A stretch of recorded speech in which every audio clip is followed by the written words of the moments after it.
I am 79 years old, and my father has been dead for 11 years. I still think about him almost every day, not because I miss him the way you might expect, not with that clean, uncomplicated grief that people talk about. I think about him because I never finished something with him. And now I never will. That's the part that doesn't go away. I want to talk about that. Not because I need you to feel sorry for me. I don't. I'm past the age where I need that from anyone. I want to talk about it because I wasted a very long time. And if there's any use left in me, maybe it's in saying that out loud to someone who still has time to hear it. My father was a hard man, not cruel. I want to be careful about that word. He wasn't cruel. He just didn't have much softness in him, and he didn't apologize for that. He grew up poor, genuinely poor, the kind of poor that leaves marks on a person. He believed in work. He believed in silence. He believed that a man showed his worth through what he built and provided, not through what he said. He never told me he loved me. I don't say that for sympathy. I say it because it's true, and because it shaped the next 5 decades of my life in ways I didn't understand until it was far too late. When I was young, maybe 9 or 10, I brought home a drawing I'd done at school. I don't even remember what it was of. A house, I think, or maybe a landscape. The teacher had written something kind on it. I showed it to him. He looked at it for a moment, handed it back, and went back to reading his paper. That was it. I told myself it didn't matter. Children tell themselves that. And then they spend the rest of their lives trying to get the thing they told themselves didn't matter. I was a good student. Then I became a good worker. I moved up steadily at the company I joined at 23, an engineering firm, nothing glamorous, but solid work and decent pay. I got promotions. I bought a house by 30. I married a good woman named Carol, and we had 2 boys. Every time something like that happened, I thought about telling my father. Not in a childish way. I thought I was past that. But there was always this quiet hope underneath it, that maybe this would be the thing. The promotion, the house, the grandchildren. Maybe this time he'd look at me the way I'd wanted him to look at me since I was 10 years old. He never did. He acknowledged things. He'd nod.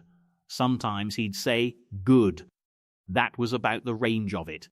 And I would go home and feel this strange mixture of relief and disappointment that I couldn't explain to Carol, couldn't really explain to myself.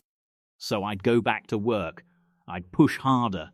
I'd aim for the next thing. I can see now what I was doing. I couldn't see it then. When you're inside something, you don't recognize it as a pattern. You just think you're ambitious. You think you're providing for your family. You think you're being responsible. You don't think you're chasing a man who isn't running toward you. My boys were young through most of my 40s. That's the decade I regret the most, if I'm being honest.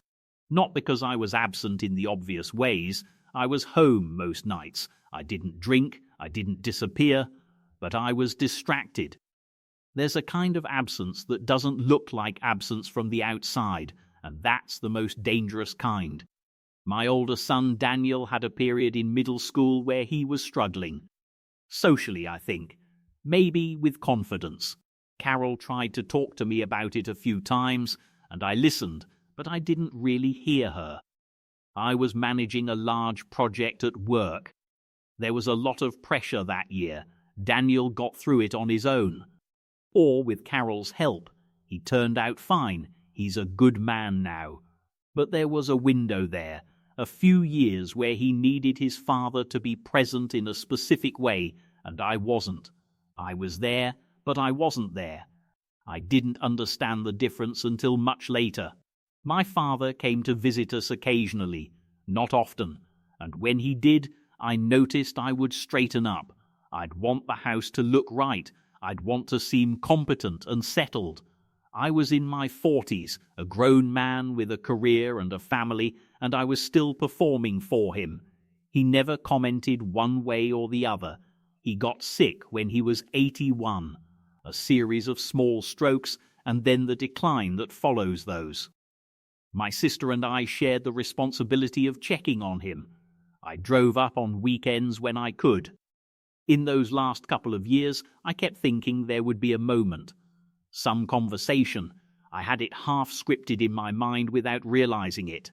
I thought he might, in the way that dying people sometimes do, say the things he hadn't said before. I thought maybe the closeness to the end would soften something in him. It didn't. He was the same man at 83 that he had been at 50. A little quieter, a little slower. But he didn't reach toward me. He didn't leave anything unsaid that he seemed to want to say. He died in the spring, on a Tuesday, with my sister in the room. I got the call at work. I drove to the hospital and sat in the parking lot for a while before going in. I remember the car was warm from the sun. I remember thinking that I didn't know what I felt. I thought I should feel something clear, grief or relief or something. But what I felt was just this flatness. And underneath the flatness, something I couldn't name yet.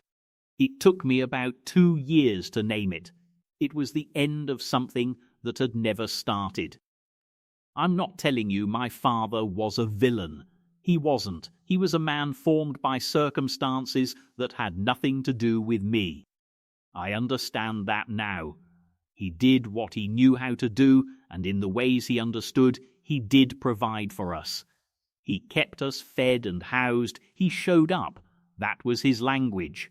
I just never learned to speak it, and he never learned to speak mine. The loss isn't that he died. It's that he died, and the door closed. I spent 47 years knocking on a door that was never going to open from the inside, and I organized my whole life around that knocking. My ambition, my striving, the hours I poured into work when I could have been sitting with my sons, all of it, if I trace it back honestly, had that door somewhere at the center. I don't know how to explain the weight of realizing that. It didn't come all at once. It came slowly, the way the light changes in winter. You don't notice the days getting shorter until one afternoon it's already dark. I'm 79 now. Carol passed 4 years ago. Daniel lives in another state. My younger son, Marcus, visits when he can. The house is quiet. I'm not telling you that for pity. I'm just telling you what's true, because I think truth is the only thing worth saying at this point.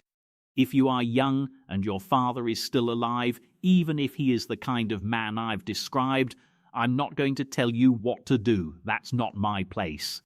But I will say that I made an error that took me decades to see, and the error was this. I kept waiting for him to change so I could feel whole. I kept thinking the approval would eventually come, and then I would finally be able to stop.